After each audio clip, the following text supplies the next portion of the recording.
اللہ الرحمن الرحیم وبہ نستعین سبحانک لا علم لنا الا ما علمتنا انک انت العلیم الحکیم الحمد للہ رب العالمین والصلاة والسلام علی سید المرسلین وعلی آلہ وصحبہ اجمعین ومن تبعہم بإحسان الی یوم الدین اعوذ باللہ من الشیطان الرجیم بسم اللہ الرحمن الرحیم یا ایہا النبی اتق اللہ ولا تطع الکافرین والمنافقین ان اللہ کان علیما حکیما۔ محترم حاضرین و سامعین، گفتگو کا آغاز کرنے سے پہلے تھوڑی سی وضاحت اور معذرت کہ گزشتہ کئی ہفتوں سے سلسلہ وار پروگرام شبہات کے فتنے اور 2-3 ہفتوں سے تدبر قرآن والا یہ پروگرام نہیں ہو سکا، ناغہ ہو گیا، کبھی سفر کی وجہ سے، کبھی تہوار کی مناسبت سے، کسی دوسرے پروگرام کی وجہ سے، یا پھر بیمار ہونے، طبیعت کے ناساز ہونے کی وجہ سے مختلف اسباب کی بنا پر یہ انقطاع ہوا۔ اور یہ وضاحت میں اس لیے کر رہا ہوں کہ بیرون مقامی اور بیرونی متعدد حضرات نے اس سلسلے میں استفسار کیا، تو یہ بتانا مقصود ہے کہ یہ سلسلہ انشاءاللہ جاری رہے گا۔ اللہ تعالی ہمیں اخلاص کے ساتھ توفیق عطا فرمائے۔ امیر محترم اور حاضرین کرام، آج ہمارے سامنے جو سورت ہے تدبر قرآن سے کے ضمن میں سورۃ الاحزاب، اس کا نام یہی نام ہے الاحزاب، سورۃ الاحزاب۔ احزاب کا لفظ جو ہے عربی زبان میں حزب کی جمع ہے۔ حزب کا معنی ہوتا ہے گروہ، جماعت۔ آج کے جدید اصطلاح میں جو پارٹی کہا جاتا ہے، پارٹی کے لیے بھی حزب کا لفظ عربی زبان میں استعمال ہوتا ہے۔ جیسے ہمارے یہاں کانگریس پارٹی ہے تو ہم کہیں گے حزب و کانگریس۔ لبنان کی شیعوں کی ملیشیا بہت مشہور ہے، اور میڈیا اسے مسلمانوں کا نمائندہ بتاتا ہے جبکہ وہ اسلام دشمن ہیں۔ روافظ سخت قسم کے، امریکہ یہودیوں کا ساتھ دیتے ہیں قدم قدم پر، انہیں حزب اللہ کا نام انہوں نے رکھا ہے، اور جو سنی مسلمان ان علاقوں میں بستے ہیں اسے حزب الشیطان کہتے ہیں، شیطان کی پارٹی۔ اللہ تبارک و تعالیٰ نے قرآن مجید میں حزب اللہ اور حزب الشیطان کا تذکرہ کیا ہے۔ تو حزب کی جمع احزاب، جماعتیں، گروہ۔ اور اس صورت میں کئی مقامات پر جب احزاب کا لفظ استعمال ہوا تو وہاں اہل علم ترجمہ کرنے والے اس کا ترجمہ لشکر یا لشکروں اور فوجوں سے بھی کرتے ہیں۔ وجہ یہ کہ جن احزاب اور گروہوں کا اس صورت میں تذکرہ کیا گیا اور جس کی مناسبت سے یہ نام رکھا گیا، وہ دراصل فوجوں کی شکل میں مسلمانوں کو ختم کرنے کے مقصد سے مدینہ پر حلہ بولنے آئے تھے۔ اس کا پس منظر آپ اور ہم جانتے ہوں گے، اور اسی مناسبت سے اس کے مکی اور مدنی ہونے کا بھی علم ہو جاتا ہے کہ یہ غزوہ احزاب، جس کا دوسرا نام غزوہ خندق بھی ہے، اس لیے کہ مسلمانوں نے مدینہ کے دفاع اور اپنے بچاؤ کے لیے اس کے اطراف میں جو سامنے کا حصہ تھا، لمبی چوڑی خندق کھودی تھی، اور اپنے دفاع کے مقصد سے عربوں میں یہ اس سے پہلے نہیں جانا جاتا تھا یہ طریقہ کار۔ چنانچہ اس خندق کے کھودنے کے اعتبار سے اسے غزوہ خندق بھی کہا جاتا ہے، اور ان گروہوں کی مناسبت سے غزوۃ الاحزاب بھی کہا جاتا ہے، اور یہ سورۃ الاحزاب ہے۔ اس کا پس منظر بیان کریں، اور یہ سورت جو نازل ہوئی مدینہ میں نازل ہوئی، مدنی ہے، پوری کی پوری سورت مدنی ہے۔ اکثر و بیشتر حصہ سورت کا غزوہ احزاب کے بعد نازل ہوا، اس کے کچھ حصے غزوہ احزاب سے پہلے نازل ہوئے۔ غزوہ احزاب سے پہلے یہ سن 5 ہجری میں واقع ہوا۔ 3 ہجری میں غزوہ احد واقع ہو چکا تھا۔ بدر کے بعد احد میں کفار مکہ اللہ کے رسول صلی اللہ علیہ وسلم اور ان کے ساتھیوں سے انتقام کے جذبے سے ڈوبے ہوئے آئے تھے۔ اس کی پوری روداد آپ جانتے ہیں۔ اس میں عارضی طور پر بظاہر مسلمانوں کو نقصان ہوا اور شکست کے جیسا معاملہ ہوا، پوری شکست اصولاً نہیں تھی۔ پہلے حملے میں تو مسلمان فاتح ہوئے، کفار و مشرکین نے میدان چھوڑنا چاہا، بھاگے، لیکن بعد میں حضرت خالد بن ولید جو اس وقت مسلمان نہیں تھے، ان کے پیچھے سے حملہ کرنے کے بعد میدان جنگ کا نقشہ پلٹ گیا، اور پھر نتیجے میں مسلمانوں کو بہت بھاری نقصان اٹھانا پڑا۔ 70 صحابہ کرام شہید ہوئے۔ نبی کریم صلی اللہ علیہ وسلم کا چہرہ مبارک خون آلود ہوا، ہاں خود کی کڑیاں آپ کے رخسار مبارک میں دھنس گئیں، گھٹنے زخمی ہو گئے، ہاں چہرے پر زخم آیا، آپ کا جو ہے جلد پھٹ گئی جس سے آپ کا چہرہ خون آلود ہو گیا، دندان مبارک شہید ہوئے۔ یہ بڑا نقصان تھا، اور معاملہ ابھی یہی نہیں رکا تھا۔ اس مسلمانوں کے نقصان اٹھانے اور کفار کے تھوڑے سے غلبے جیسی شکل کی بنیاد پر کفار و مشرکین کا حوصلہ مسلمانوں کے خلاف بہت بڑھ گیا، لہذا ان کی ریشہ دوانیاں بھی بڑھ گئی، سازشیں بھی بڑھ گئی، اور ایسے میں آپ اندازہ لگائیے کہ مدینہ میں نئی نئی حکومت، نیا نیا مرکز جو ابھی تشکیل پایا ہے، اگرچہ غزوہ بدر کے بعد انہیں شوکت اور قوت حاصل ہو گئی، ایک حیثیت حاصل ہو گئی، لیکن غزوہ احد کے بعد پھر سے دشمنوں کی حریصانہ نگاہیں اور کینہ توز اعمال اور کوششیں جب بھرپور انداز میں جاری ہیں تو مسلمان کس قدر شدید قسم کے خطرات سے دوچار اور گھرے ہوئے تھے، اس کا اندازہ لگایا جا سکتا ہے۔ اتنا ہی نہیں، غزوہ احد کے بعد 3 اور 5 غزوہ احزاب اور غزوہ خندق کے بعد 4 ہجری میں 2 ایسے بڑے واقعات ہوئے جس سے مسلمانوں کو شدید قسم کی ضرب لگی۔ ایک بیر معونہ کا واقعہ اور ایک رجی کا واقعہ۔ یہ 4 نبوی کے 4 ہجری کے دونوں واقعات ہیں۔ دونوں واقعات میں بیر معونہ میں 70 صحابہ کرام اور واقعہ رجی میں 10 صحابہ کرام، ممتاز علماء، دعوت و تبلیغ کے فریضے کو انجام دینے والے، قرآن کی تعلیم جاننے اور سکھانے والے صحابہ کرام۔ لوگوں نے آ کر کہا کہ ہمارے علاقے میں لوگ مسلمان ہو رہے ہیں، اسلام قبول کر رہے ہیں، یا اسلام کی طرف راغب ہیں، اللہ کے رسول صلی اللہ علیہ وسلم آپ ہمارے ساتھ کچھ دعات کو بھیجیے جو ہمارے علاقے میں دین کی بنیادی تعلیم اور قرآن کی تعلیم دے سکیں۔ تو معونہ کے مقام پہ معونہ کا واقعہ جس میں پیش آیا، حذیل وغیرہ کے قبائل تھے، مقصد ان کا سازش کرنا تھا، ان کے لیے آپ نے 70 صحابہ کرام کو روانہ کیا، اور بیر معونہ نام کا ایک کنواں تھا، اس کے اطراف میں ان کفار نے دغا کی، ان کے قبائل کے لوگ پہلے سے گھات میں بیٹھے ہوئے تھے، گھیر کر صحابہ کرام رضوان اللہ علیہم اجمعین کو پر حلہ بولے، اور وہ تقریباً سب کے سب شہید ہوئے۔ چند لوگوں کو 2-4 لوگوں کو گرفتار کیا گیا، جس میں حضرت خباب بھی تھے، مکہ میں قید رکھا گیا، اور اس کے عوض میں غزوہ احد کے بدلے میں ایک شخص نے ان کو قتل کرنا چاہا، اور ان کو مکہ کے باہر تنعیم کے مقام پر حرم کے حدود کے باہر سولی دی گئی۔ یہ واقعہ بخاری کے حوالے سے آپ جانتے ہوں گے۔ تو یہ 70 صحابہ کرام کا شہید ہونا وہاں، اور پھر رجی کے مقام پر 10 صحابہ کرام کا اسی طریقے سے دھوکے سے قتل کیا جانا۔ مقصود اس کا واقعے کی تفصیل نہیں تھی، میں اس ماحول کو بتا رہا ہوں کہ کیسا معاملہ تھا۔ غزوہ احد میں 70 صحابہ شہید ہوئے، بیر معونہ میں بھی 70 صحابہ شہید ہوئے۔ کتنا بڑا نقصان تھا، اور یہ مسلمانوں کے لیے ایک کاری ضرب تھی، لیکن اللہ تبارک و تعالیٰ کی امتحان اور آزمائش تھے۔ جو لوگ اس راستے میں قربان ہوئے ان کو یقیناً اللہ تبارک و تعالیٰ نے شہادت کے درجے سے نوازا۔ اللہ ان کو غریق رحمت فرمائے، ان پر اپنی رضامندی نچھاور فرمائے۔ تو بہرحال یہ ماحول تھا، اور پھر ایسے میں سازشیں چل رہی ہیں۔ اس کے بعد آپ جانتے ہیں کہ مدینہ میں اور مدینہ کے اطراف میں یہودیوں کے 3 بڑے قبیلے آباد تھے، بنو نذیر، بنو قریظہ اور بنو قینقاع۔ بنو قریظہ جنوبی علاقے میں، دوسرے حصوں میں بنو نذیر، اور باہر کے علاقے میں جو ہے وہ بنو قینقاع۔ اللہ کے نبی صلی اللہ علیہ وسلم نے ان کی مسلسل غداری کی وجہ سے بنو نذیر کو جو ہے مدینہ سے جلا وطن کیا، باہر کیا۔ جب انہوں نے بالآخر ایک اتنی جسارت کی، رجی کے واقعے کے بعد، واپسی میں اس میں بچ جانے والے معونہ سے ایک صحابی جو بچ کر آ رہے تھے رجی کے مقام سے، راستے میں 2 آدمی ملے، اور صحابی رسول نے، واقعے کی تفصیل ہے میں حاصل بتا رہا ہوں، ان کو قتل کر دیا یہ سمجھ کر کے یہ کافر اور مشرک ہیں، جبکہ اللہ کے رسول صلی اللہ علیہ وسلم نے انہیں پناہ دے دی تھی۔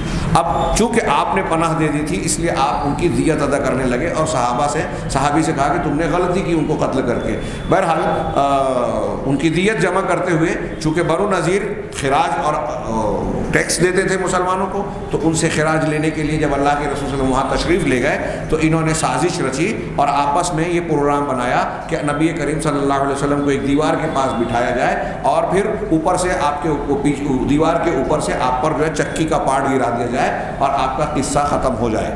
یہ سازش رچی گئی، تیار کیا گیا ایک آدمی کو، اور بالآخر انہوں نے پروگرام طے کر لیا، اور یہ ہونے والا تھا کہ اللہ تعالیٰ نے حضرت جبرائیل علیہ السلام کے ذریعے خبر دی، اور آپ صلی اللہ علیہ وسلم جو چند صحابہ کے ساتھ وہاں تشریف لے گئے تھے اٹھ کر ان کے درمیان سے باہر نکل آئے، اور اس کے نتیجے میں پھر آپ نے بنو نذیر کو موقع دیا، اتنا موقع آپ مدینہ سے نکل جائیں، اپنے جتنے ساز و سامان کو لے کر جا سکتے ہیں، اور ان کو جلا وطن کیا گیا۔ یہ بنو نذیر کے لوگ یہاں سے مدینہ سے نکل کر خیبر کی بستی میں جا کے جہاں یہودیوں کی بستی اور قلعہ تھا آباد ہو گئے۔ اس میں حیی بن اخطب بھی تھا، حضرت صفیہ رضی اللہ تعالیٰ عنہ ام المؤمنین کے والد، یہودی عالم، یہ بڑا شریر انسان تھا، اسلام، مسلمانوں اور رسول اللہ صلی اللہ علیہ وسلم سے شدید قسم کا بغض رکھتا تھا۔ اس نے یہ طے کیا کہ ہمیں انتقام لینا ہے اور مسلمانوں کو صفحہ ہستی سے مٹانا ہے۔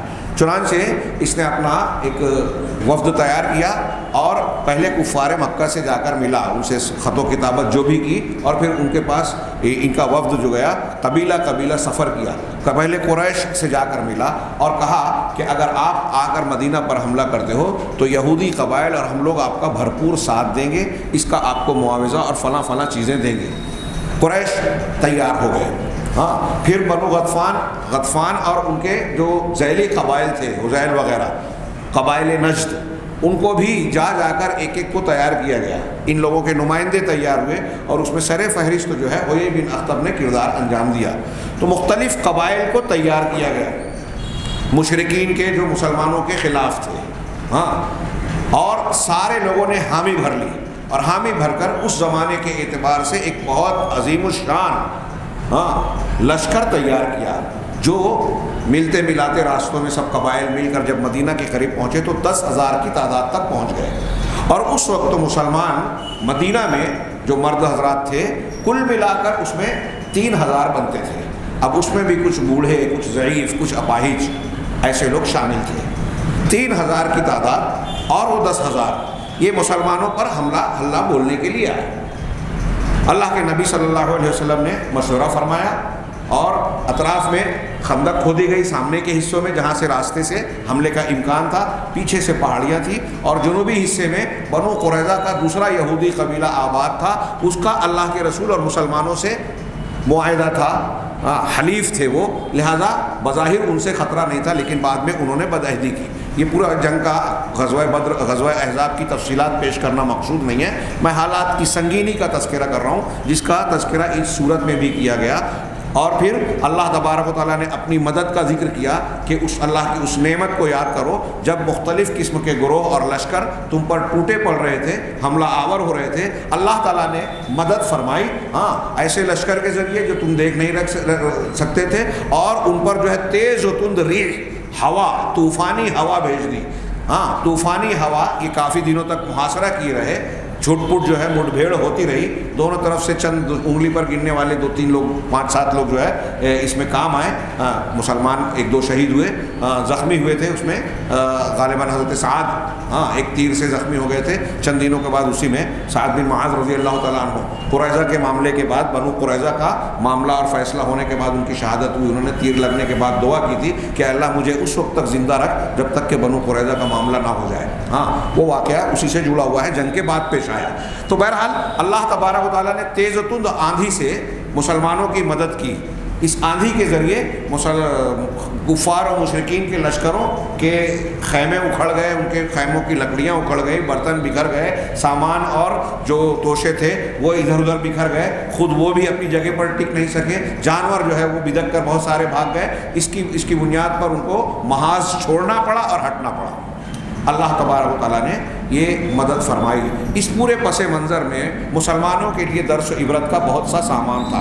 خود مسلمانوں کے وہ حالات، ابتلا اور آزمائش، اور سچے مسلمانوں کے لیے سخت اور سنگینی کے حالات، ایسے میں ایک مومن کا کردار کیا ہوتا ہے، ایک منافق کا کردار کیا ہوتا ہے، مشرک اور کافر اور اسلام دشمن جو پیٹ میں کینہ رکھتے ہیں، دل میں کینہ رکھتے ہیں، ان کا کیا حال تھا۔ کینہ توز لوگ یہودی، ان کا کردار سامنے آتا ہے۔ منافقین جو اس محاذ سے بھاگنے کی کوشش ہر وقت کرتے تھے، 3000 میں یہ منافقین بھی تھے، اور قدم قدم پر جو ہے وہ مسلمانوں کا ساتھ چھوڑنے کی کوشش کرتے تھے، ان کا کردار بھی اس صورت میں نظر آتا ہے۔ جیسے غزوہ احد میں تو یہ کھل گئے تھے، غزوہ احزاب میں بھی ان کا کردار اپنی جگہ یہی تھا۔ یہ مسلمانوں کو جو ہے تو کوس رہے تھے کہ ایسی صورتحال اختیار کر لی، اللہ اور رسول نے جو وعدہ کیا وہ فریب ہے، اب تو تم نے خودکشی کو دعوت دی ہے، تمہارا معاملہ خراب ہو جائے گا۔ لیکن اس کے برخلاف مومنوں اور مسلمانوں کا کردار مومنانہ تھا، اور اس صورتحال نے ان کے ایمان میں اور بھی اضافہ کر دیا۔ یہ ہم موضوعات میں پڑھیں گے۔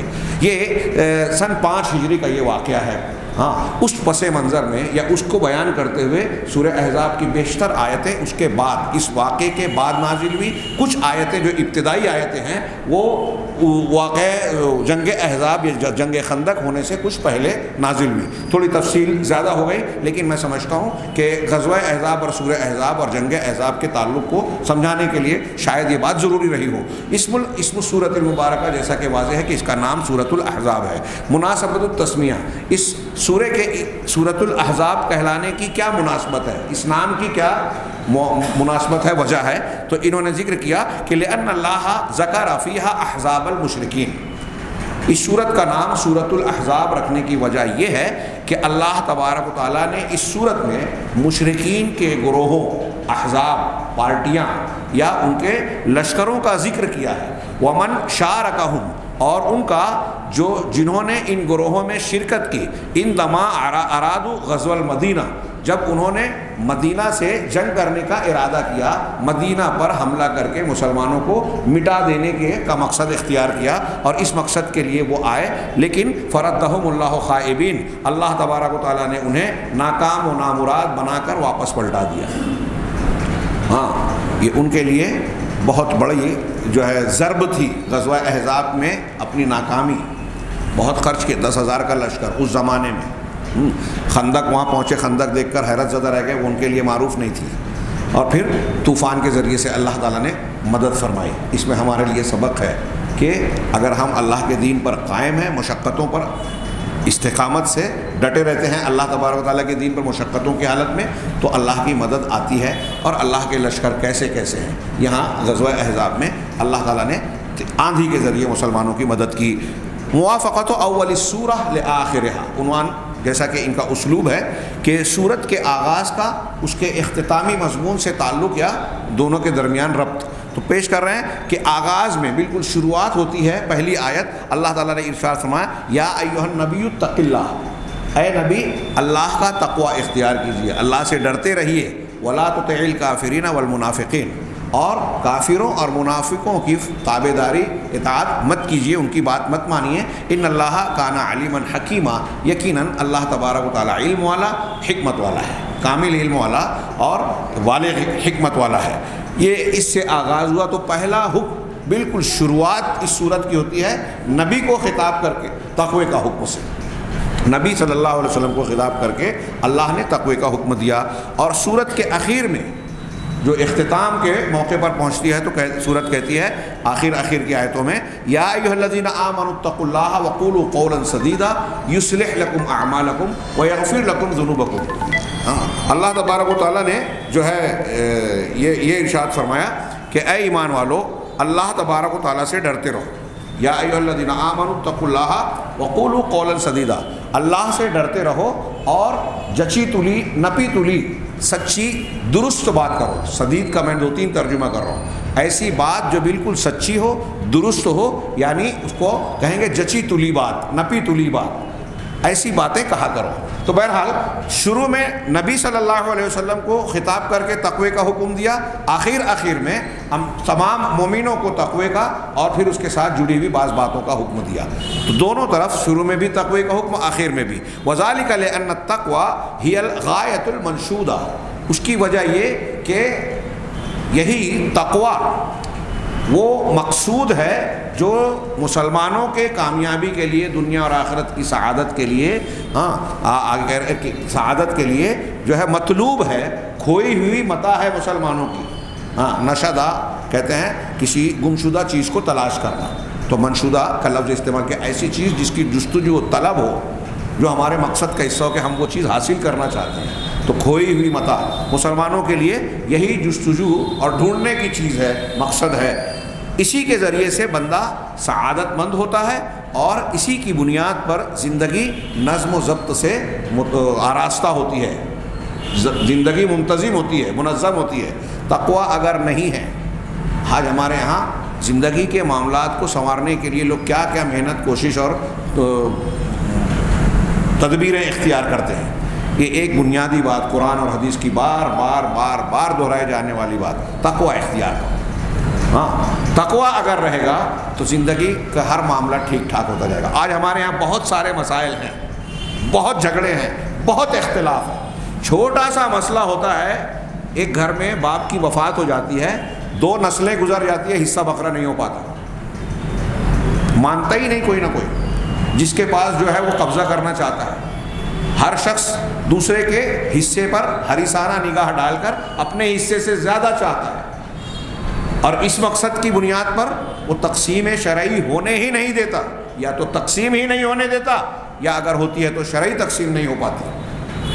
اسے آپ کیا سمجھتے ہیں؟ لمبی چوڑی بات سے ہٹ کر صرف اگر جڑ بنیاد میں جائیں تو ایک لفظ ایک جملے میں کہیں گے کہ اخلاص اور تقویٰ نہیں ہے، اللہ کا ڈر نہیں ہے۔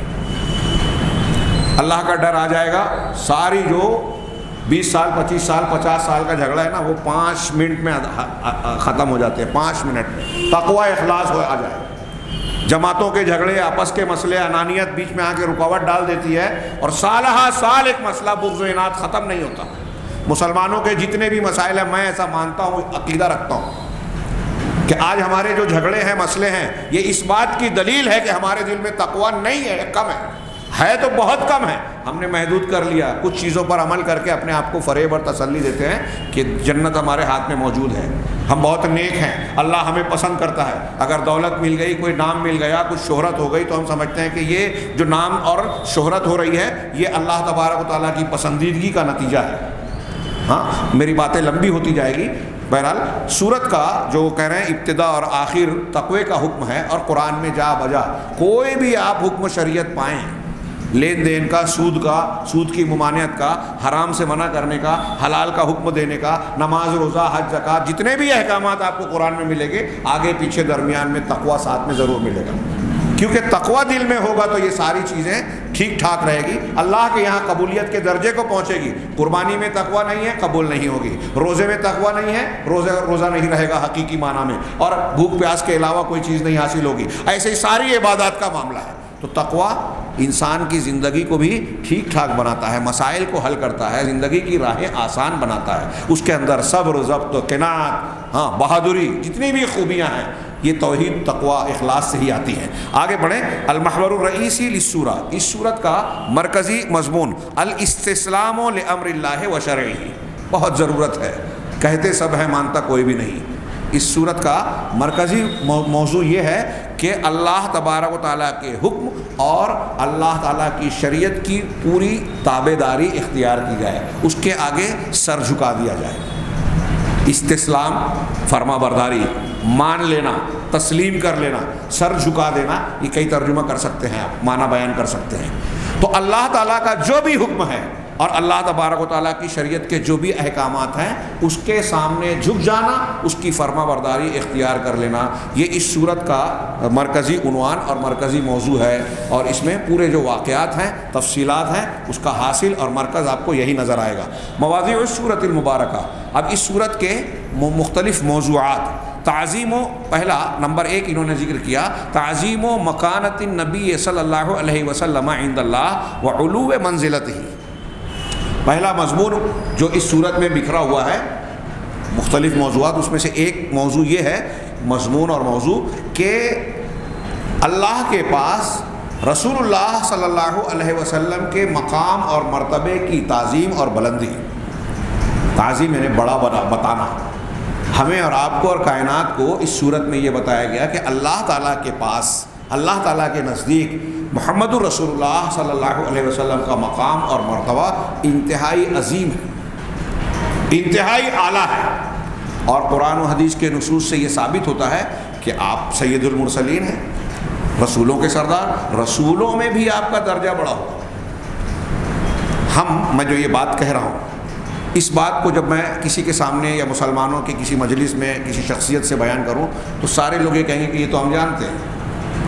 کوئی ایک مسلمان ایسا ہوگا جو کہے گا کہ یہ بات میں نہیں جانتا تھا کہ نبی صلی اللہ علیہ وسلم کا مقام اور مرتبہ اللہ کے پاس بہت اونچا اور اعلیٰ اور بلند ہے۔ سب جانتے سب ہیں، لیکن پریکٹیکلی اس کے تقاضے کو، اس کے معنی اور مفہوم کو سمجھنا، یہ میں ایسا کہہ رہا ہوں اور بہت ذمہ داری سے کہہ رہا ہوں کہ سارے مسلمان یہ کہتے ہیں کہ سب سے اونچا درجہ مخلوق میں اللہ کے رسول وسلم کا ہے، لیکن مسلمانوں کی اکثریت اپنے عمل میں، عقیدے میں، منہج میں، عبادت میں، زندگی کے معاملات میں یہ ماننے کے لیے تیار نہیں ہے۔ اللہ اکبر کہتی ہے اور اللہ اکبر کے سامنے کہتے ہیں میرا نفس، میں اپنے نفس کی مانوں گا۔ یہی بات رسول اللہ صلی اللہ علیہ وسلم کے مقام کے مقابلے میں بھی کھڑی ہوتی ہے۔ اللہ کے رسول صلی اللہ علیہ وسلم کے سامنے کبھی اپنے آپ کو کھڑا کرتا ہے بندہ کہ اللہ کے رسول کی سنت ہے، حکم ہے، اس کے مقابلے میں میری سمجھ میں یہ آتا ہے۔ دیکھیے نا، آج کاروبار میں دیکھیے، کسی مسلمان سے پوچھیے کہ بھائی اللہ کے رسول صلی اللہ علیہ وسلم کا فرمان کیا ہے، ایمانداری اختیار کرو گے تو اللہ برکت دے گا، کوئی انکار کرے گا؟ بخاری کی حدیث ہے نا کہ اگر سچ بولو گے، اپنے عیب کو بتا دو گے تو اللہ تعالیٰ برکت اس کو بڑھائے گا، ہاں، اور جھوٹ بولو گے، عیب کو چھپا کے بیچو گے کوئی چیز تو اللہ تعالیٰ برکت مٹا دے گا۔ یہ بخاری کی حدیث کا میں نے مفہوم بیان کیا۔ کوئی انکار کرے گا مسلمان، لیکن پریکٹیکل میں کیا کہتے ہیں کہ اگر ہم چوری نہیں کریں گے، پک پھنی نہیں ماریں گے، اگر ایسی بے ایمانی نہیں کریں گے تو ہم کما نہیں پائیں گے، ہم ترقی نہیں کریں۔ رسول صلی اللہ علیہ وسلم فرما رہے ہیں برکت آئے گی ایمانداری سے، ہم کہہ رہے ہیں کہ چوری کرنے سے جو ہے برکت ملے گی، ترقی ملے گی۔ کس کی بات مانتا ہے کوئی؟ اللہ کے رسول صلی اللہ علیہ وسلم کو مان رہے ہیں۔ یہ میں نے ایک مثال دی، سودی کاروبار کرنے والے کون نہیں جانتا؟ ابھی تو میں نے سنا ہے کہ بعض جگہوں پر اگر مسجد میں امام صاحب نے دبا کر بول دیا سود کے خلاف تو ٹرسٹی حضرات اس امام کو بدل دیتے ہیں۔ ہاں، اپنے کاروبار کی اصلاح نہیں کرتے، امام کی اصلاح کرتے ہیں، بلکہ افساد کرتے ہیں، بگاڑ۔ اگلا امام کو یہ میسج دے دیتے ہیں کہ اپنے دائرے میں رہیے گا، ہاں، شریعت اتنی ہی بیان کیجیے جو ٹرسٹیوں کو، ذمہ داروں کو، حاضرین کو ٹھیک ٹھاک لگے۔ اب ہم تقریر کریں، درس کریں، قرآن اور حدیث کی معنی مفہوم کو بیان کریں تو یہ دھیان دے کہ سامعین میں سے کوئی ایسا تو نہیں ہے کہ یہ آیت جس کی مذمت کر رہی ہے وہ عمل کر رہا ہے تو وہ آیت نہ بیان کی جائے۔ اگر کوئی سودی لین دین والا ہے، کوئی بینک میں کام کرنے والا ہے تو اب سود کی مذمت بیان ہی نہ کی جائے۔ ہاں، خواتین سن رہے ہیں تو اب بے پردگی کی بات بیان ہی نہ کی جائے۔ تو ہماری خواہش اور منشے کے مطابق ہم شریعت دین بیان کریں۔ اگر دعوت و تبلیغ کرنے والا انسان اس کی رعایت کرنے لگے تو وہ نبی کے طریقے پہ ہے کیا؟ انبیاء کرام علیہ الصلوۃ والسلام نے اللہ کے دین اور پیغام کو کسی کی مخالفت اور جھجک کے بغیر پیش کیا، توحید کو، خالص توحید کو۔ نبی کریم صلی اللہ علیہ وسلم کو پورا معاشرہ صادق و امین کہتا تھا، عزت کی نگاہ سے دیکھتا تھا، کیوں دشمن بن گئے؟ نبی کریم صلی اللہ علیہ وسلم نے کسی کا مال چھینا تھا، کسی کو دنیاوی اعتبار سے کوئی تکلیف پہنچائی تھی، کسی کو کوئی نقصان پہنچایا تھا، کاروبار میں رکاوٹ ڈالی تھی، ایسا کوئی کام کیا تھا جس سے ان کو نقصان ہو رہا تھا؟ نہیں، سچ اور حق پیش کیا تھا، دین خالص پیش کیا تھا، توحید خالص پیش کی تھی، اور نیا دین جو اللہ کا دین پیش کیا تھا وہ ان کو نیا دین لگ رہا تھا۔ کفار و مشرکین کو ہمارے باپ دادا کے مقابلے میں نیا ہے، اس لیے ہمارا مخالف ہے، دشمنی مول لے لی۔ تو نبی کریم صلی اللہ علیہ وسلم کی یہ صورت اور اس صورت کے علاوہ صرف اسی صورت میں نہیں ہے، ہاں، اس کا ایک موضوع ہے، اور بھی صورتوں میں ہے اور حدیثوں میں ہے۔ آپ کا جو مقام، مرتبہ اور عظمت اللہ نے مقرر کی ہے اس کو اچھے لوگ نہیں سمجھتے۔ پیغام قرآن کے ہمارے جو دروس چل رہے ہیں، ایمان بالرسول کے سلسلے کافی طویل ہو گئے ہیں، ہمیں خود احساس ہے کہ وہ بہت طویل ہو گئے، لیکن اس کے باوجود میں سامعین سے یہ گزارش کر کے بیان کر رہا ہوں، جاری رکھا ہوا ہوں کہ یہ بہت ضروری ہے، اس لیے کہ مسلمان آج کے زمانے میں اللہ کے نبی جناب محمد رسول اللہ صلی اللہ علیہ وسلم کو مانتے تو ہیں، جانتے نہیں ہیں، جانتے نہیں ہیں، اس لیے غلط مانتے ہیں۔ تو کوئی اللہ کے نبی صلی اللہ علیہ وسلم کو بعض معاملات میں آپ کے درجے سے اونچا کر دیتا ہے، یہ غلو ہے، شرک کرتا ہے کہ عالم الغیب تھے، اللہ کے نور تھے اور یہ تھے وہ تھے، تو کوئی غلو کر رہا ہے، کوئی تفرید کر رہا ہے، آپ کو آپ کے مقام سے گھٹا رہا ہے۔ کیسے گھٹاتا ہے؟ کہ آپ کو رسول کہہ رہا ہے، لیکن آپ کی حدیث اور سنت کے آ جانے کے باوجود فلاں فلاں بزرگ، فلاں امام، فلاں صاحب ان کی بات مان رہا ہے، اپنے دماغ کی بات مان رہا ہے، رسم و رواج کو ترجیح دے رہا ہے۔ کوئی اپنے بزرگوں کو یہاں تک جسارت، یہ قادیانی اپنے آپ کو مسلمان کہنے پہ مصر ہے، آج دنیا نے طے کر دیا کافر ہے وہ، لیکن نبی کریم صلی اللہ علیہ وسلم کی ختم نبوت پر ڈاکہ ڈالتے ہیں اور اپنے آپ کو مسلمان کہہ رہے ہیں۔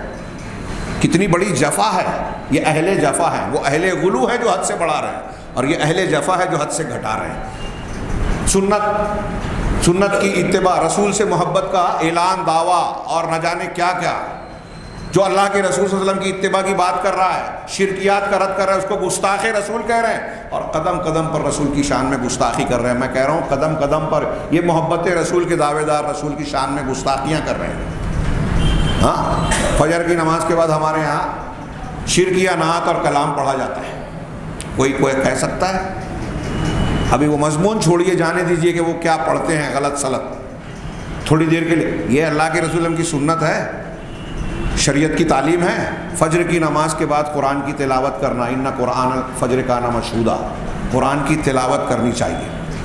اگر آپ قرآن کی تلاوت کسی یہ نعت باز لوگوں میں، نعت کو اللہ کے رسول کی محبت کا معیار قرار دینے والے، ان کی مسجد کے پاس آپ کا گھر ہے تو آپ تلاوت نہیں کر پائیں گے سکون کے، جب تک ان کا شور جاری رہے گا۔ سنت پر خود بھی عمل نہیں کریں گے، دوسروں کو بھی نہیں کرنے دیں گے۔ یہ اللہ کے رسول سے محبت ہے کہ دشمنی ہے؟ اشعار پڑھ کے آپ محبت بتا رہے، تو یہ والی محبت تو صحابہ نہیں کرتے تھے، جو صحابہ کرتے تھے وہ آپ نہیں کرتے، تو اصلی محبت کرنے والا کون؟ خیر، بات تھوڑی سی پھیل گئی، پھسل گئی۔ ہاں، میں عرض کر رہا تھا کہ اس صورت میں جا بجا نبی کریم صلی اللہ علیہ وسلم کے اللہ کے پاس عظمت، علو مرتبت، اعلیٰ مقام کا تذکرہ ہے۔ اب وہ کہاں کہاں سے ظاہر ہوتا ہے، انہوں نے صرف اشارے کیے ہیں، اگر لمبی بات کریں تو ہفتوں اس پر گفتگو ہو سکتی ہے۔ پہلا کہ اللہ کے نبی صلی اللہ علیہ وسلم کا مقام اللہ کے پاس یہ ہے کہ آپ کو جب بھی اللہ نے خطاب کیا، پکارا، تو آپ کے نام سے نہیں پکارا۔ ہاں، قرآن میں آپ دیکھیں گے، ہاں، ابراہیم علیہ السلام کو خطاب کیا، یا ابراہیم قد صدقت الرؤیا ونادا، کیا ہے ونادینا ان یا ابراہیم، ہاں، وہ یا ابراہیم، یا موسیٰ وما تلک بیمینک یا موسیٰ، ہاں، یا نوح، ہاں، انبیاء کا نام لیا۔ نبی صلی اللہ علیہ وسلم کو قرآن میں کہیں بھی یا محمد یا احمد نہیں کہا اللہ نے۔ یہ اللہ کے رسول صلی اللہ علیہ وسلم کی خصوصیات ہم نے اپنے دروس میں، پیغام قرآن میں، ایمان بالرسول کے تحت جو خصائص مصطفیٰ بیان کر رہے ہیں اس میں ذکر کیا کہ نبی کریم صلی اللہ علیہ وسلم کا اللہ کے نزدیک عزت، مقام اور اس کا اظہار ہے کہ اللہ آپ کو نام کی بجائے آپ کے منصب کو، یا ایھا النبی، یا ایھا الرسول، یا ایھا المزمل، یا ایھا المدثر، مختلف القاب، آداب اور آپ کے منصب سے پکار رہا ہے۔ یہ یا ایھا النبی کہہ کے سورۃ الاحزاب میں آیت نمبر 1 میں بھی کہا، یا ایھا النبی اتق اللہ، شروعات ہوئی۔ اس کے علاوہ آیت نمبر 28 میں بھی ہے، یا ایھا النبی قل لازواجک، اے نبی اپنی بیویوں سے ایسا ایسا بیان کرو۔ آیت نمبر 45 میں بھی، آیت نمبر 50 میں بھی، یا ایھا النبی انا ارسلناک شاہدا ومبشرا ونذیرا وداعیا الی اللہ باذنہ وسراجا منیرا۔ یہاں بھی شروعات یا ایھا النبی۔ تو کئی مقامات پر اس صورت میں جا بجا نبی صلی اللہ علیہ وسلم کو ندا اور دی گئی اور پکارا گیا اللہ کی طرف سے، تو نام نہیں لیا گیا، النبی کہا گیا، یا ایھا النبی۔ اس سے آپ کا مقام، مرتبہ ظاہر ہوتا ہے کہ اس سے مقصود ہے کہ آپ کو ایک خصوصیت اللہ دے رہا ہے، نام سے نہیں پکار رہا ہے۔ ہاں، دوسرے، اللہ کے نبی صلی اللہ علیہ وسلم کے اللہ کے پاس مقام و مرتبے کا ایک نشان اس صورت میں یہ ہے، صلاۃ اللہ، ایک دلیل، نشان، وضاحت، صلاۃ اللہ و ملائکتہ علیہ، اللہ اور اللہ کے فرشتوں کی صلاۃ، درود اللہ کے رسول صلی اللہ علیہ وسلم پر۔ ان اللہ، یا کیا ہے، ان اللہ و ملائکتہ یصلون علی النبی یا ایھا الذین آمنوا صلوا علیہ وسلموا تسلیما۔ رسولوں، مسلمانوں کو حکم دیا جا رہا ہے کہ رسول اللہ صلی اللہ علیہ وسلم پر درود و سلام بھیجیں، اور اس آیت کے پہلے حصے میں کہا کہ اللہ بذات خود اور اس کے فرشتے رسول پر صلاۃ بھیجتے ہیں۔ اللہ کے لیے جب صلاۃ کا ترجمہ کرتے ہیں تو رحمت کا نزول ہے، فرشتے رحمت کی دعا کرتے ہیں۔ ہاں، کیونکہ اللہ تعالیٰ دعا تھوڑی کرے گا، اللہ تعالیٰ تو خود رحمت کو نازل کرنے والا، ساری چیزوں کا مالک ہے. تو اللہ رحمت کا نزول، درود اللہ بھی نازل کر رہا ہے، بھیج رہا ہے، فرشتے بھی. کیا مقام ہے جناب محمد رسول اللہ صلی اللہ علیہ وسلم کا، کوئی معمولی بات نہیں ہے. یہ آپ کی یہ خصوصیت بہت عظیم الشان ہے اور آپ کا مقام. اب ایسی عظمتوں والے رسول کے مقابلے میں کسی اور شخصیت کو آپ اور ہم یا کوئی پسند کرے تو کیا کہیں گے اسے؟ اللہ کہہ رہا ہے سب سے عظیم یہ ہے، لیکن ہم کہتے ہیں کہ اللہ کے رسول صلی اللہ علیہ وسلم نے جو طریقہ بتایا اس میں ادھورا پن ہے. آپ نے جو نماز بتائی ہے، اگر آپ کی سنت مل بھی جائے تو ہم تو فلاں کا مسلک مانیں گے. تو جس کو رسول نے اسی صورت میں کہا اسوۃ حسنہ، اس نمونے کو جو اللہ نے دیا آپ قبول نہیں کر رہے ہیں، اور اللہ کے رسول کے نام پر آپ اس کو بول رہے ہیں جو ایک امتی ہے. ٹھیک ہے، ان کا بھی مقام بہت بلند ہے، لیکن کوئی کسی بھی مقام کو پہنچ جائے، میں اکثر یہ بات کہتا ہوں، کوئی ہوا میں اڑے، پانی پہ چلے، کرامت کھیلے، کتنے بھی سال کتنے بھی وضو سے نماز پڑھے، سب مان لیا جائے بغیر تحقیق کے، تھوڑی دیر کے لیے مان بھی لے کے چلو ایسا کسی نے کیا، تو بھی دنیا کا کوئی مسلمان عالم شخص فتویٰ دے کہ کیا ایسی تمام کرامات کے باوجود ایک آدمی کی روز 5-7 کرامتیں اگر ظاہر ہوں، ان تمام کو مان بھی لیا جائے، تو کیا وہ شخص جو صاحب کرامت ہے وہ اللہ کے نبی صلی اللہ علیہ وسلم کے درجے اور مقام کو پا سکتا ہے؟ اللہ تعالیٰ نے آپ کی جو خصوصیت اور آپ کی شخصیت سے متعلق جو مسلمانوں کو حکم دیا ہے، کیا وہ چیز ہم اس کرامت والے بزرگ کو دے سکتے ہیں کہ اللہ کے رسول کے بارے میں اللہ نے کہا کہ ان کی اطاعت کرو، اطیعوا اللہ و اطیعوا الرسول، اللہ کی اطاعت اور الرسول کی اطاعت. اللہ کے رسول صلی اللہ علیہ وسلم کے قول فعل اور آپ کی تقریرات کو دین شریعت کے منبع کی حیثیت حاصل ہے. کائنات کی کسی بھی ہستی کو ابھی حیثیت حاصل ہے کیا؟ میں ایسا مانتا ہوں کہ اس ایک نقطے کو اگر مسلمان سمجھ لیں تو اتنی لمبی لمبی تقریریں جو ہم کو کرنا پڑ رہی ہے، نوجوانوں کو سمجھانا پڑ رہا ہے کہ ہر چمکدار چیز سونا نہیں ہوتی. کسی کو بھی دیکھتے ہیں کہ وہ اچھی تقریر کیا، اس کے اتنے لائک آ گئے، اس کے اتنے فالوورز آ گئے، اس کے پیچھے بھاگنے لگے. کوئی منکرین حدیث کی طرف جا رہا ہے، کوئی رفض و تشیع کی طرف، کوئی تحریکیت کی طرف. ارے وہ تو اتنے بڑے عالم ہیں، وہ تو ایسے عالم ہیں، وہ تو فلاں ہیں، وہ ڈھما ہیں. اب اگر ان کی باتیں اللہ کے رسول اور صحابہ کے منہج کے خلاف بھی ہے تو لوگ اندھے بن کر قبول کیے جا رہے ہیں. اس کا مطلب یہ ہے کہ ہم نے یہ چیزیں جانی نہیں جو قرآن بتا رہا ہے. نبی صلی اللہ علیہ وسلم کا جو مقام مرتبہ ہے، آپ کی جو حیثیت ہے، اللہ نے جو مقرر کیا ہے کہ جو دے لے لو، جس سے منع کر دے رک جاؤ. کائنات کی کسی ہستی کو اب یہ مقام نہیں ملے گا، نہیں مل سکتا، کتنی بھی کرامت بیان کرے.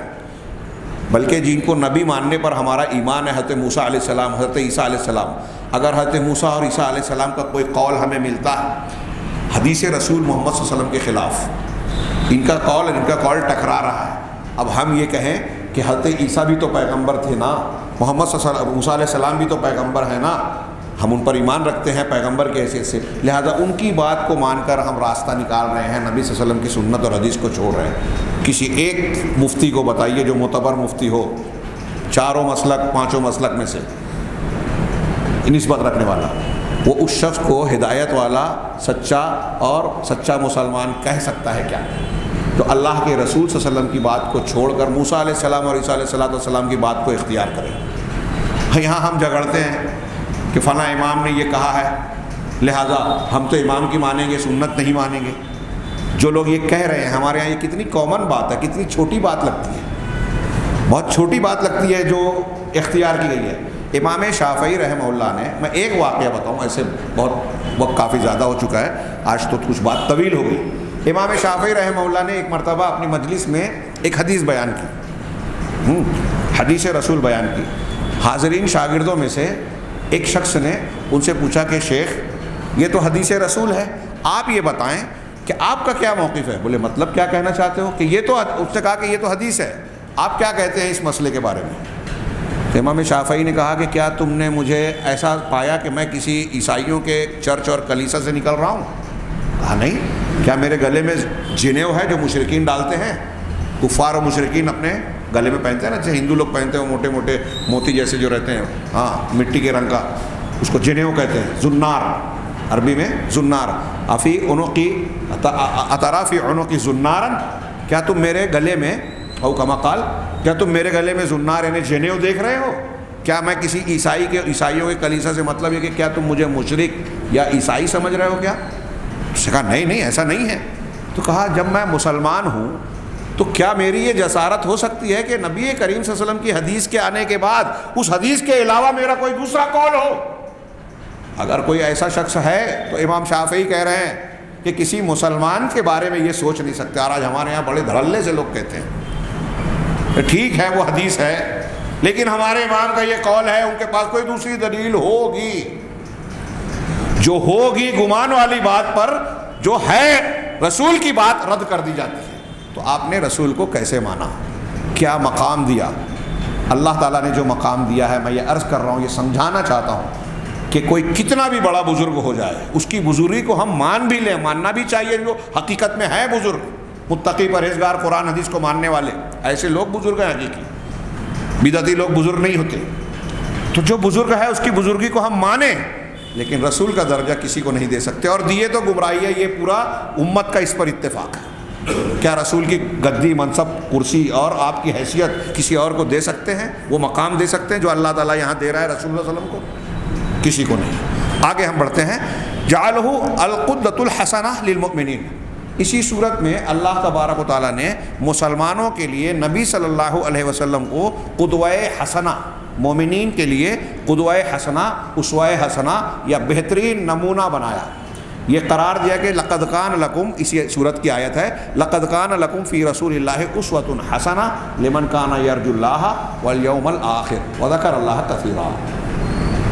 جو اللہ پر, آخرت کے دن پر ایمان لاتا ہے, اللہ کا خوب ذکر کرتا ہے, ایسے لوگوں کے لیے رسول اللہ صلی اللہ علیہ وسلم کی ذات میں, شخصیت میں اسوہ حسنہ ہے, بہترین نمونہ. ہاں ہمارے یہاں کمپنیاں کوئی چیز آپ کو بیچتی ہیں تو سمپل بیچتی ہیں کہ دیکھو یہ سمپل ہے, ایسا بناتے ہیں, ایسا کرتے ہیں, ایسا کرتے. اللہ تبارک و تعالیٰ نے انسان کیسا بننا چاہیے اس کے لیے یہ فرمایا کہ رسول تمہارے لیے نمونہ ہے. اب اللہ کا بنایا ہوا, بتایا ہوا جو سمپل ہے, اس سے اچھا سمپل کوئی اور دے سکتا ہے؟ اس سے اچھا نمونہ کوئی پیش کر سکتا ہے؟ اب رسول اللہ صلی اللہ علیہ وسلم کو سمپل اس آیت کی روشنی میں سارے مسلمان مانتے ہیں, تو کس چیز میں یہ سمپل ہے, کس چیز میں نمونہ ہے؟ زندگی کے تمام معاملات میں, ظاہر باطن, عقائد, اعمال, احکامات, شریعت کے جتنی بھی چیزیں ہیں, عقائد میں بھی رسول اللہ صلی اللہ علیہ وسلم کا عقیدہ دیکھیں گے, حلال حرام میں بھی رسول اللہ صلی اللہ علیہ وسلم کا فرمان دیکھیں گے, سونے جاگنے کے آداب احکام میں بھی آپ ہی کو دیکھیں گے. ہاں رشتے و پیوند کے حقوق کی ادائیگی میں آپ کی تعلیمات کی طرف دیکھا جائے گا, حصے بکرے کی تقسیم میں, میراث کی تقسیم میں آپ کے حکم کو دیکھا جائے گا, نماز, روزہ, حج, زکوٰۃ, جو بھی عمل ہے دین کا دیکھا جائے گا کہ رسول اللہ صلی اللہ علیہ وسلم نے کب کہاں کیا ادا بتائی ہے. جہاں انگلی ہلانا بتایا ہے تو ہمارا ایک مومن بندے کا عقیدہ یہ ہونا چاہیے کہ یہ انگلی نہیں ہلائی تو ہم اسوہ حسنہ کو نہیں مان رہے. کسی ایک معاملے میں آپ نے رسول کے طریقے کو چھوڑ کر کسی اور کی بات کو لیا تو آپ اپنے عمل سے یہ کہہ رہے ہیں کہ اس معاملے میں رسول سے اچھا میں فلاں کو مانتا ہوں. یہ چھوٹی بات نہیں ہے. وہ عمل درجات کے اعتبار سے اصول کے مقابلے میں فروع ہو سکتا ہے. ہمارے ہاں کچھ لوگ ہیں نا سنتوں کو رد کرتے ہوئے کہتے ہیں ارے فروعی مسائل ہیں. فروعی ہیں, غیر ضروری ہے. اگر آپ عقیدے کو دیکھیں, عقیدے کو اصول کہا جاتا ہے. اصول اور فروع, اصول مانے اصل مانے جڑ, فرع مانے شاخ. تو ایک جڑ ہے, ایک شاخ ہے. اب اگر آپ توحید اور عقیدے کی چیزوں کو دیکھیں جو باطن میں ہوتی ہیں تو اس کو علماء اصول دین کہتے ہیں, دین کی جڑیں. ان جڑوں میں سب سے بنیادی جڑ توحید ہے, عقیدہ ہے, اللہ کی ذات پر ایمان اور عقیدہ ہے. یہ جڑ ہے. تو اس کے مقابلے میں پوری نماز, صرف رفع دین پھر آمین کہنا یہ نہیں, پوری نماز عقیدے کے مقابلے میں فرع ہے, شاخ ہے. پوری زکوٰۃ کی فرضیت شاخ ہے, روزہ شاخ ہے یعنی فرع ہے. یہ فروع اسلام ہے, عقیدہ اصول اسلام ہے. تو اب پوری نماز کو آپ یہ بول دیں گے کہ فروع میں سے ہے تو اس کو غیر ضروری بول دیں گے. اگر فروع سے بھی تعلق رکھنے والی کسی چیز کے بارے میں کسی نے انکار کیا تو پوچھئے علماء سے فتویٰ. ابھی ہم عقیدے کے باب میں پڑھے نا کہ جو شخص کسی چیز کا انکار کرے یہ جانتے ہوئے کہ قرآن حدیث سے ثابت ہے تو وہ اسلام سے خارج ہو جائے گا, کافر ہو جائے گا. وہاں یہ نہیں دیکھیں گے کہ یہ سنت ہے کہ فرض ہے, اللہ اور رسول اللہ صلی اللہ علیہ وسلم سے ثابت ہے تو پھر اس کا انکار نہیں چلے گا۔ امام مالک رحمہ اللہ کو جس مسئلے پر وقت کے خلیفہ نے سزا دی تھی، ان کے مونڈھے اکھاڑ دیے تھے، منہ پر کالک لگائی، گدھے پر بٹھایا، بازاروں میں پھرایا، تو کون سا مسئلہ تھا؟ کوئی عقیدے کا مسئلہ تھا؟ نہیں، فروعی مسئلہ تھا۔ ایک فتویٰ دیا تھا امام مالک نے قرآن و حدیث کی روشنی میں، وہ بھی بالکل واضح طور سے، کوئی حدیث نہیں تھی، قرآن و حدیث سے ثابت شدہ معاملہ تھا۔ انہوں نے کہا کہ طلاق المکرہ لیس بشیء، زبردستی کی طلاق کوئی چیز نہیں ہے۔ خلیفہ نے سمجھا کہ اگر یہ مان لیں گے تو میں نے زبردستی بیعت لی ہے، وہ بھی رد ہو جائے گی۔ امام مالک کو بلایا، کہا واپس لو فتویٰ۔ کہا قرآن حدیث کی بات ہے، میں واپس کیسے لے سکتا ہوں، میں اس پر قائم ہوں۔ کہا سزا دیں گے، کوئی بات نہیں، یہ سزا دی گئی۔ اور امام مالک گدھے پر پھرائے جا رہے تھے اور بازاروں سے گزرتے ہوئے خاموش یا سر جھکا کر آنکھ بند کر کے اپنے آپ کو بچانے کی کوشش نہیں کر رہے تھے، بلکہ لوگوں سے خطاب کر کے کہہ رہے تھے کہ دیکھو جو مجھے نہیں پہچانتا وہ جو جانتا ہے تو جانتا ہی ہے، جو نہیں جانتا وہ پہچان لے کہ میں مالک ابن انس ہوں، اور میں یہ کہہ رہا ہوں کہ زبردستی کی طلاق کوئی چیز نہیں۔ کیا امام مالک کا یہ روش آج کے ہمارے چالاک دانشور اتحاد و اتفاق کی دعوت دینے والے یہ کہیں گے کہ امام مالک بلا وجہ چھوٹے سے مسئلے میں اختلاف کر رہے تھے خلیفہ سے؟ جو دین اور اللہ اور رسول کی بات سے جب ثابت ہوگا تو ہم اسے نہیں چھوڑیں۔ کسی پر ہم زور زبردستی نہیں کر رہے کہ یہ مانو، لیکن آپ اور ہم جانتے ہیں جب کہ یہ رسول کی بات ہے تو ہمیں ماننا پڑے گا، ماننا چاہیے، نہیں مانا تو ہمارے ایمان خطرے میں ہے۔ کہ اللہ کے رسول صلی اللہ علیہ وسلم کو اسوہ حسنہ، علامہ ابن کثیر اور دوسرے مفسرین نے کہا کہ یہ چھوٹی سی آیت پوری دنیا میں انسانوں کو، قیامت تک کے لوگوں کو یہ بتا رہی ہے کہ اب ہم کو ہر معاملے میں نبی کریم صلی اللہ علیہ وسلم کو دیکھنا ہے، عقائد میں، اعمال میں، حلال حرام میں، اخلاقیات میں، تعلقات، رشتوں میں، اپنوں سے غیروں سے تعلق رکھنے میں کیا طریقہ اختیار کیا جائے، تعلیم دیکھیں گے اسوہ حسنہ کی طرف۔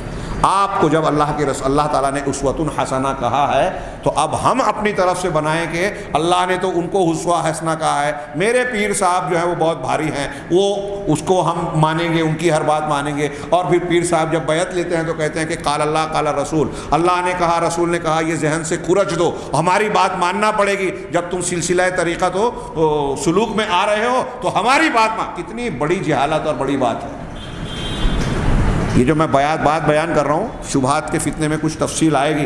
اہل تصوف کی اتنی سنگین اور شدید گمراہی ہے کہ شریعت کے مصدر پر پہلا حملہ کیا کہ قرآن حدیث پڑھنا ہی نہیں ہے، صرف پیر صاحب کی بات ماننا ہے۔ قرآن حدیث کو پڑھنا ماننا گمراہی ہے۔ یہ میں اپنے ہوائی بات نہیں کہہ رہا ہوں، اس سے بھی زیادہ شدید جملے وہاں ملیں گے آپ کو۔ اللہ تعالیٰ یہ قرآن کریم میں بیان کر رہا ہے، رسول کا مقام بیان کر رہا ہے، اللہ تعالیٰ ان پر درود بھیج رہا ہے، اللہ نام کی بجائے خطاب کر رہا ہے یا ایھا النبی یا ایھا الرسول وغیرہ سے، اور آپ کو مومنوں کے لیے کہا کہ آپ اسوہ حسنہ ہیں، اور ہم اس کو نہیں مان رہے ہیں۔ مسلمانوں کے ساری خرابیوں کی وجہ یہ نہیں ماننا ہے۔ آگے الامر بعدم ایذائہ، اللہ کے رسول صلی اللہ علیہ وسلم کو ایذا نہ دینے کا حکم، کہ آپ کو کوئی تکلیف نہ دی جائے، ستایا نہ جائے۔ اس صورت میں آیت نمبر 53 سے لے کر آیت نمبر 53 اور آیت نمبر 69 یہ 2-3 آیتیں اچھی لمبی آیتیں، اس میں کئی احکامات بیان کیے گئے ہیں۔ یہ میں ایک آیت کا تیزی سے ترجمہ کروں، آج ہم پورا نہیں کر پائیں گے، یہ موضوعات کے 2-3 پہلو کو ذکر کر کے میں آج کا درس ختم کر دوں گا۔ اس مضمون کو، یہ سورۃ الاحزاب پر تدبر کو آگے بڑھائیں گے، کیونکہ آگے اور بھی کچھ ایسی چیزیں ہیں جو ہماری سماجیات اور ہمارے معاشرے سے تعلق رکھنے والی بہت ہی اہم تعلیمات ہیں۔ خیر، تو اللہ نے فرمایا یا ایھا النبی یا ایھا الذین آمنوا لا تدخلوا بیوت النبی الا ان یؤذن لکم الی طعام غیر ناظرین اناہ، کہہ رہے ہیں کہ اے ایمان والو، نبی صلی اللہ علیہ وسلم کے گھروں میں داخل نہ ہو الا یہ کہ تم کو کھانے کی طرف اجازت دی جائے، دعوت دی جائے، لیکن اس میں کھانے کے پکنے تیار ہونے کے لیے انتظار کرتے ہوئے نہیں کہ آپ کو جس وقت کھانے کے لیے بلایا گیا ہے اسی وقت جاؤ، پہلے سے جا کر انتظار کرو کہ پکا کہ نہیں پکا، برتن میں جھانک رہے ہیں، یہ ادب کے خلاف بات ہے۔ اللہ کے نبی صلی اللہ علیہ وسلم کے گھر میں جاؤ تو اس وقت جب آپ کو اجازت دی جائے، اجازت لے کے جانا چاہیے، اور جب اجازت لے کر جانا ہے اور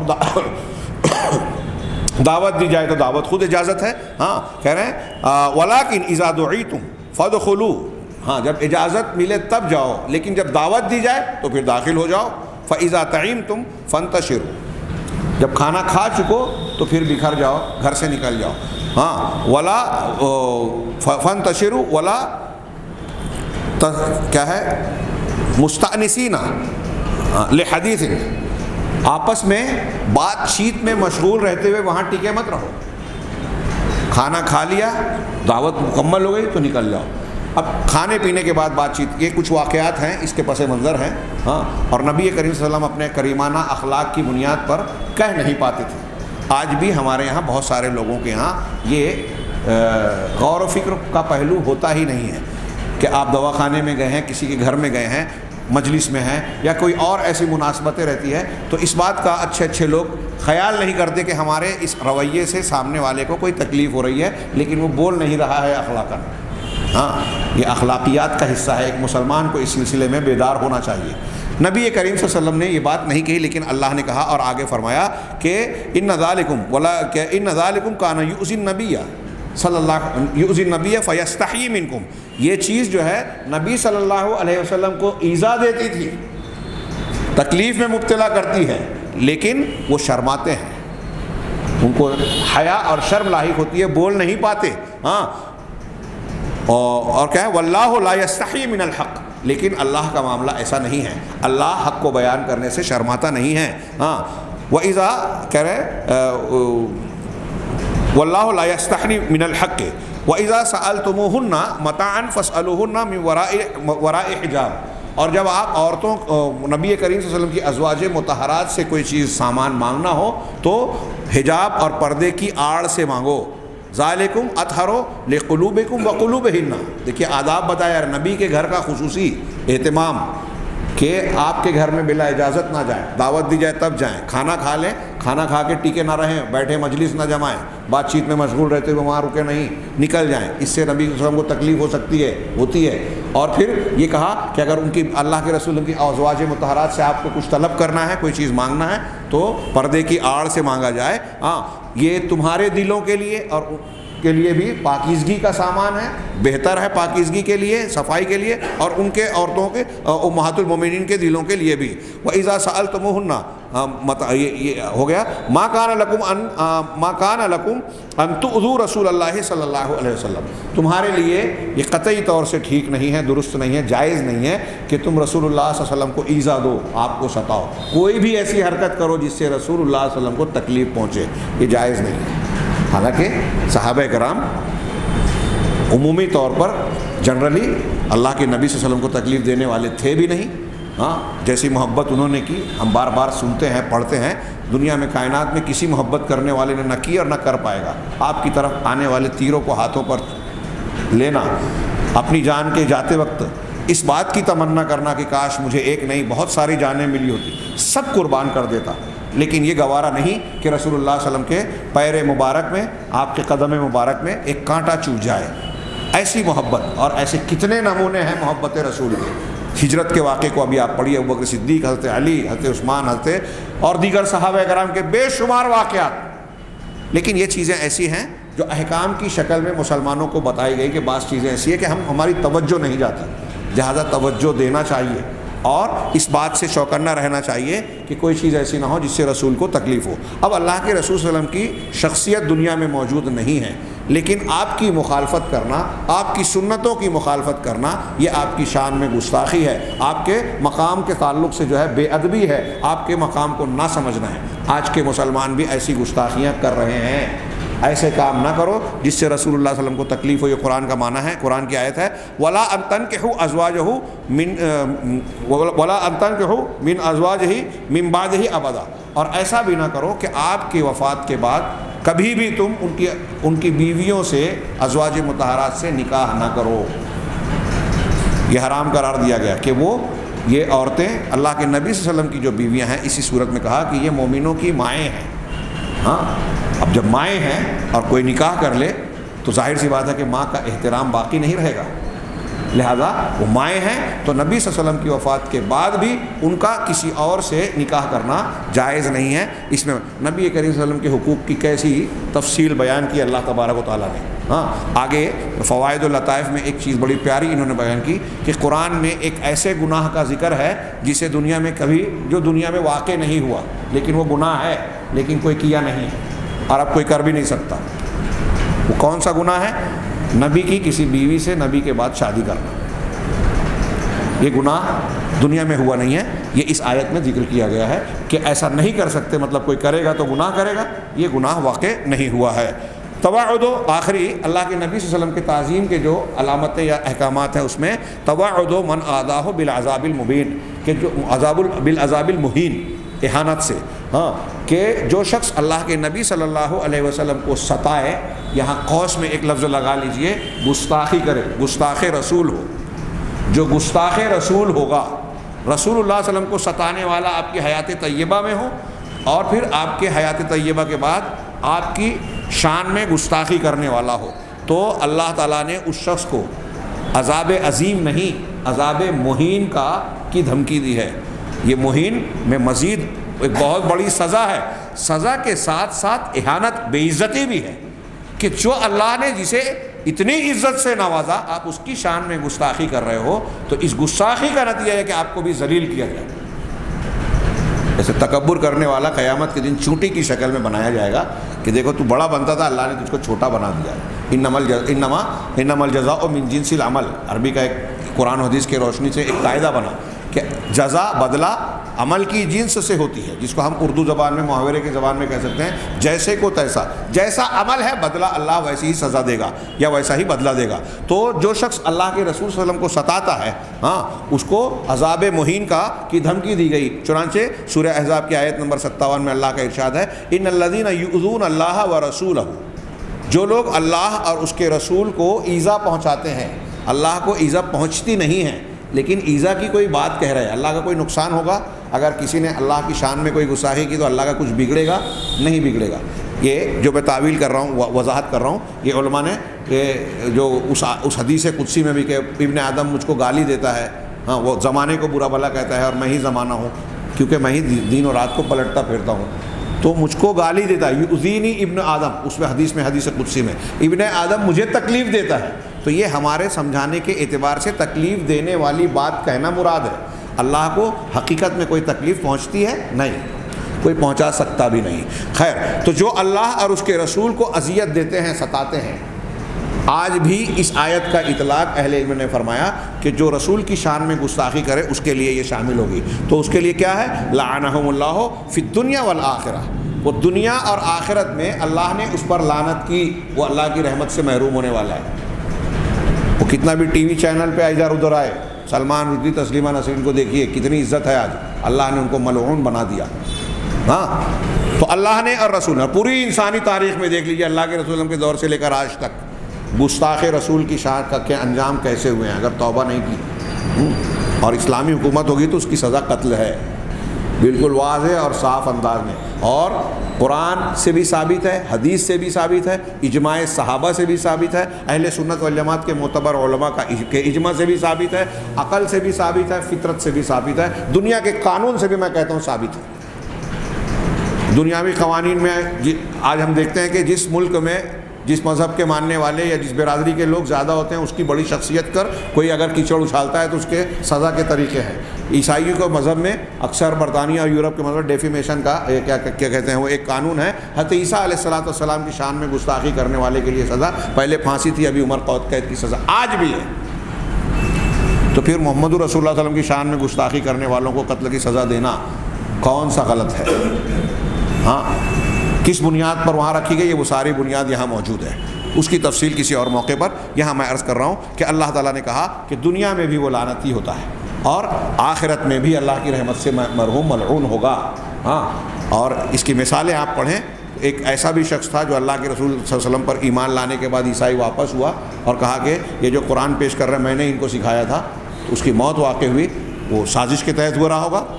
اس کے عیسائیوں نے اس کو دفن کیا، دوسرے دن جو ہے اس کی لاش قبر کے باہر آ گئی، کہا یہ مسلمانوں نے کیا ہوگا، اور گہری قبر کھود کے دفن کیا، دوسرے دن پھر باہر آ گئی۔ پھر تیسری مرتبہ بھی باہر آ گئی تو سمجھ گئے کہ یہ انسانوں کا کام نہیں ہے. اللہ تعالیٰ نے یہ ملعون ہے بتایا کہ زمین اس کو قبول نہیں کرے گی, اس کو رسوا کیا جائے گا, یہ جھوٹا آدمی ہے, یہ اللہ کے یہاں مقبول نہیں ہے. تو ایسے لوگوں کو اللہ دنیا میں دکھا دیتا ہے. ہاں آخرت میں بھی یہی انجام ہوگا. اور آگے آخری جملہ کہا آیت کا, وَأَعَدَّ لَهُمْ عَذَابًا مُهِينًا, اور ایسے لوگوں کے لیے اللہ تعالیٰ نے عذاب مہین, ہاں رسوا کن عذاب تیار کر رکھا ہے. ان کو صرف عذاب ہی نہیں ہوگا, ساتھ ساتھ مزید رسوائیاں بھی ملے گی. یہ پہلا مضمون کے تحت یہ بتایا کہ ان آیتوں سے یا ان مضامین سے یہ پتہ چلتا ہے کہ جناب محمد رسول اللہ صلی اللہ علیہ وسلم کا مقام, مرتبہ, عظمت اللہ کے پاس کیا ہے. اور میں نے ضمناً بتایا کہ جو مقام آپ کو مخلوق میں حاصل ہے وہ کسی اور کو نہیں ہے, اور اسی بنیاد پر آپ کے حقوق ہمارے اوپر سب سے زیادہ عائد ہوتے ہیں. یہ جو کہتے ہیں ایک دنیا میں ایک حکومت کا باغی اگر کوئی شخص ہندوستان میں رہتا ہوا ہندوستان کی دستور کی مخالفت کرے تو یہاں کی حکومت کے قانون میں بھی کوئی اس کی حمایت کرے گا تو وہ بھی مجرم مانا جائے گا, اس کو قتل بھی کیا جا سکتا ہے. دنیا کے ہر ملک میں یہی ہوتا ہے, بادشاہ حاکم کا دستور اپنے باغی کو قتل کی سزا دیتا ہے. تو یہ حکومت کے باغیوں کے لیے سزا قتل کی سزا ہوتی ہے. تو اگر کوئی رسول اللہ صلی اللہ علیہ وسلم اور اللہ کا باغی ہے تو اسلام میں تو حکومت اللہ اور اس کے رسول کے تابع ہے. وہ حکومت جس چیز کی تابع ہے جب اس کا باغی ہے تو اس کو بدرجہ اولا قتل کی سزا ملنی چاہیے ایسے گستاخ اور باغی شخص کو. یہ پہلا مضمون تھا. اس کے علاوہ دوسرا تیسرا 9 مضامین تک ہے اور اس کے بعد لطائف ہے. انشاءاللہ آئندہ ہفتے کے درس میں ہم اس پر نگاہ ڈالیں گے جس میں کچھ مضامین بہت اہم ہیں. بعض ایسے احکام سورۃ الاحزاب میں بیان کیے گئے ہیں جو قرآن میں دوسرے مقام پر آپ کو شاید نہ ملے, لہٰذا ہم آئندہ ہفتہ اسے پڑھیں گے. اللہ تعالیٰ سے دعا ہے کہ ہمیں قرآن سمجھنے, اس پر عمل کرنے کی اور حتی الامکان اس کے حقوق کی ادائیگی کی توفیق عطا فرمائیں. وآخر دعوانا ان الحمد للہ رب العالمین والصلاۃ والسلام علی سیدنا محمد صلی اللہ علیہ وسلم.